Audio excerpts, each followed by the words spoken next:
Brad Keselowski has a broken leg. This weekend, he is racing 95 hard laps at COTA anyway. Can he make it to the finish? This weekend at the DuraMax Grand Prix at Circuit of the Americas, Keselowski plans to race the full 95-lap distance. That alone would not normally be headline material, but this is not a normal week. Keselowski is still recovering from a broken leg suffered during the off-season. Many expected him to ease into the year. Some quietly wondered if he should even be in the car at all. Instead, he is preparing to tackle one of the most physically demanding tracks on the entire NASCAR schedule. The Circuit of the Americas is not a typical oval where drivers settle into rhythm and manage tire wear.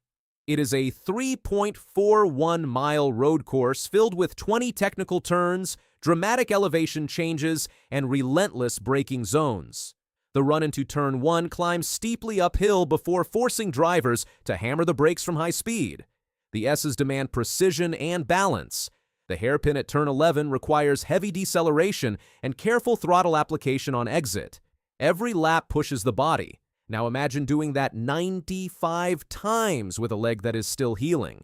The question has followed Keselowski all week. Can he physically handle it? Can he endure the strain? Can he maintain consistency when fatigue sets in? Those are not small doubts. Road courses demand constant pedal work. The right leg controls braking pressure with extreme precision. It is not just about pushing hard. It is about modulating force lap after lap, corner after corner, without hesitation. Keselowski addressed those doubts directly. Over the last several days, he has gone through simulator sessions designed to replicate every braking point and corner sequence at COTA. The simulator is not just a video game. It delivers real resistance through pedals and steering input. It allows drivers to rehearse race conditions while monitoring physical response. For Keselowski, it served as the first test of endurance.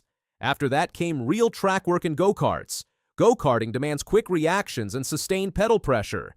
It places stress on the lower body and exposes any weakness immediately. Keselowski used those sessions to rebuild confidence in his injured leg. Each lap reinforced muscle memory. Each braking zone strengthened trust. X-rays confirmed continued healing progress. The bone is not brand new. It does not need to be. It needs to be stable. According to those evaluations, it is stable enough to compete at full distance. That distinction matters. There is a difference between racing recklessly and racing prepared. Keselowski's decision is not rooted in emotion alone. It is based on data, evaluation, and repetition. Still, numbers on a chart do not capture the full reality of 95 green flag laps at COTA. Inside the cockpit, temperatures can soar. Drivers lose multiple pounds of water weight during a race weekend. Muscles, fatigue. Reaction times must remain sharp. Road courses require more shifting and braking than most ovals. That means constant engagement of the lower body. There is no opportunity to relax. As both a driver and co-owner of RFK Racing, Keselowski understands the broader implications. Sitting out would protect his recovery timeline. Racing reinforces his leadership. Teams respond to example. Mechanics and engineers rally behind a driver who refuses to step aside. Sponsors appreciate commitment. Fans respect grit. This is not the first time NASCAR has seen drivers compete through pain. The sport has a long history of toughness, but each situation carries its own risk assessment. Keselowski's broken leg could have justified caution. Instead, he chose preparation. The mental side of recovery can be just as challenging as the physical.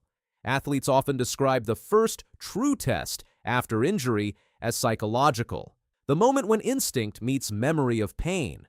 Committing fully into Turn 1 without a hint of hesitation requires confidence. Even a fraction of doubt can cost lap time. At COTA, hesitation is punished. The uphill braking zone into Turn 1 invites late dive moves. If you brake early to protect yourself, competitors attack. The flowing S's reward rhythm. A small imbalance compounds quickly. The backstraight sets up another heavy braking zone into the hairpin. Each sector tests endurance. Keselowski's preparation suggests he has cleared that mental barrier. Simulator reps restored familiarity. Go-kart laps rebuilt instinct. Medical clearance removed uncertainty. Now only real race conditions remain.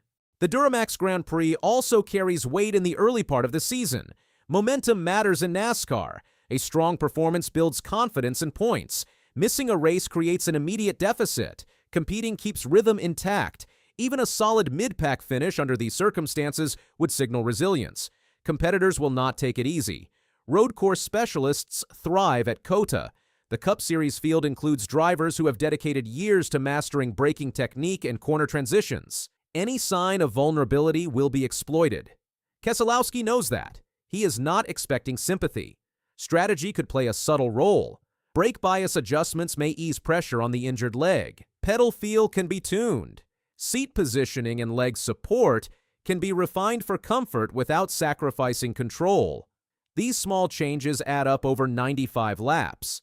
What stands out most is the tone Keselowski has carried through the week. There is no dramatics, no claims of heroism, just calm assurance that he is ready. That composure reflects experience. Years in the Cup Series have taught him how to separate noise from preparation. The physical sensations on Sunday will tell the truth. The first restart into Turn 1 will test everything. If the leg responds well, confidence will grow with each completed lap. If discomfort flares, he will need to manage it carefully. Endurance is not only about strength, it is about pacing. COTA's layout provides little rest. The first sector flows quickly from corner to corner. The middle section demands careful throttle control. The final sector features technical braking and acceleration zones. Drivers are constantly shifting weight and applying pressure. Multiply that by nearly 100 laps and fatigue becomes real. Yet this is where competitive spirit reveals itself. Keselowski has built his career on resilience. From early struggles breaking into top equipment to winning championships and transitioning into ownership, he has faced adversity before. This moment adds another chapter. For RFK Racing, this weekend becomes a rallying point. Seeing their driver push through recovery reinforces unity. It communicates belief. Motorsport thrives on belief. When teams believe they can overcome setbacks, performance often follows. The fans watching will see more than lap times. They will see a driver choosing competition despite recent injury. NASCAR has always celebrated toughness, but it also respects preparation. Keselowski embodies both this week. There is also the larger narrative of accountability. As a co-owner, he holds himself to standards he sets for others. Showing up prepared sends a message inside the organization. It says leadership includes action. The DuraMax Grand Prix will unfold with its own drama.